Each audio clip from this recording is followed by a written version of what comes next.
আমি সিগনেচার কেকটা পেলাম না। ফার্স্ট টাইম এখানে এসেছি, আমি একটু ডিসার্টেন হয়েছি। নাহম থেকে কেক কেনা ক্রিসমাসের দিন একটা craze, but it's purely nostalgia.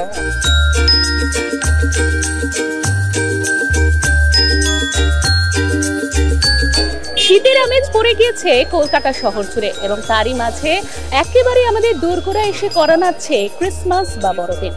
এই বড়দিন কিন্তু কেক ছাড়া একেবারেই অসম্পূর্ণ, আর সেই জন্যই ওঙ্কার বাংলার পক্ষ থেকে আমরা চলে এসেছি আপনাদের কিছু কলকাতার বিশিষ্ট কেকের দোকানের ঠিকানা দিতে।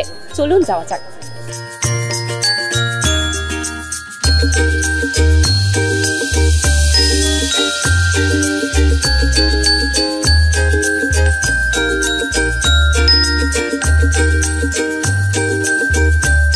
কেকের দোকানে ইতিমধ্যে দাঁড়িয়ে রয়েছি, আপনারা দেখতে পাচ্ছেন তার নাম ইম্পেরিয়াল। আমরা সেখানে এসে গেছি, আমরা ভিতরে ঢুকবো এবং সেখানকার যিনি কর্ণধার তার সাথে কথা বলে জেনে নেবো এই সময়ে তার কি কি কেক বিক্রি হচ্ছে, কিরকম ব্যবসা চলছে এবং কেকের প্রতি মানুষের টান কতটা। আমরা কেকের তো সমস্ত ভ্যারাইটি রাখি, fruit cake, plum cake, plain cake, Madeira cake.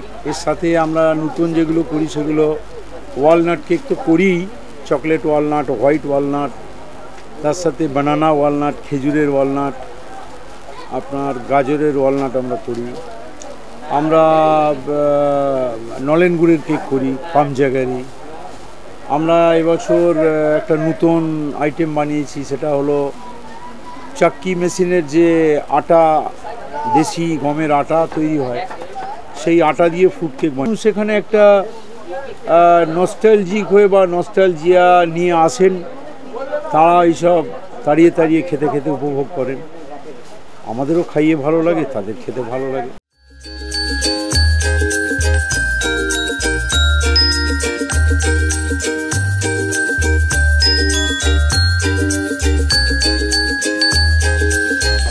আমরা ইম্পেরিয়ালে এক দিদিকে পেয়ে গেছি, উনি কিন্তু ইতিমধ্যে কেক নিয়েছেন। এখানে মানে টেক্সচারটা খুব, মানে কি বলবো, কেকের ইয়েটা খুব ভালো, নাম আছে প্রত্যেকবারই নিই। তাছাড়া এখন যাচ্ছি আমি মা দাদার বাড়ি, সেখানে কেক নিয়েই যাচ্ছি। আমরা আমাদের মধ্যে পেয়ে গেছি আরেক দিদিকে, দিদি কিন্তু কেক নিয়েছে একদম। দিদি কি কেক নিলেন? Right now I took one Dande cake and I'm thinking of taking one plum cake. Every year during Christmas তো আমি একবার করে আসি। ব্র্যান্ড নস্টালজিয়াটা দেয় না, it's just root, so it's nostalgia, it's purely nostalgia. Otherwise cake তো আমি অনেক বেটার জায়গাতে, মানে অন্য কোথাও পেতে পারি, but it's just new market is something different.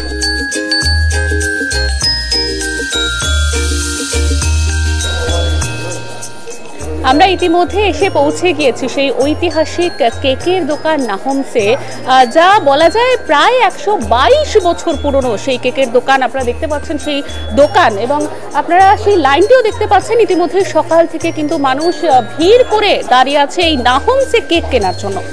আমরা কথা বলে নেব তাদের সাথে। কেমন লাগে এখানকার কেক? দারুণ, বিশেষ করে এই টাইমটা মানে অন্যান্য কেকের থেকে এটাই বেশি ভালো লাগে। পেস্ট্রি টেস্ট্রি সবই পাওয়া যাচ্ছে সব জায়গায়, কিন্তু এখানের একটা স্পেশাল ব্যাপার আছে। এটা তো কিছুই না, বিকেলবেলা আসলে আর কি পাবো না পাবো কিছুই জানি না। কেমন লাগে এখানকার কেক? এটা তো একটা মানে ক্রেজ, নাহম থেকে কেক কেনা ক্রিসমাসের দিন একটা ক্রেজ। আমরা পেয়ে গিয়েছি এমন কয়েকজনকে যারা কেক ইতিমধ্যে নিয়েছেন। আমরা জিজ্ঞেস করব কেন তারা এখান থেকে কেক নিলেন এবং কেমন লাগছে। খুবই ভালো লাগে এখানকার কেক খেতে, তাই জন্যই বারবার করে আসি, প্রত্যেক বছরই ক্রিসমাসের সময়ই আসি, ভালো লাগে খেতে, তাই সেই জন্য। কি কি কেক নিলেন? এই মুহূর্তে শুধুমাত্র লাইট পাম কেক ছাড়া কিছু অ্যাভেলেবেল নয়।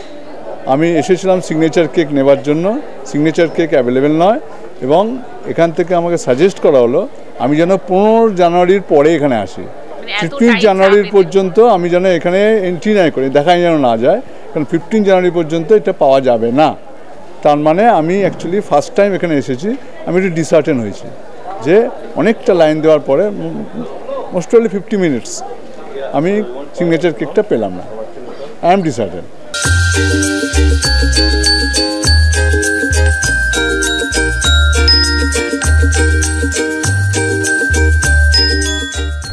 কলকাতার ঐতিহ্যবাহী কেকের দোকানগুলির ঠিকানা আপনাদের দিয়ে দিলাম। এই বড়দিনের সপ্তাহে চাইলে আপনারা একবার ঘুরেই যেতে পারেন এইখানে। ক্যামেরায় শরীফুল ইসলামের সাথে শিল্পানাথ, ওঙ্কার বাংলা।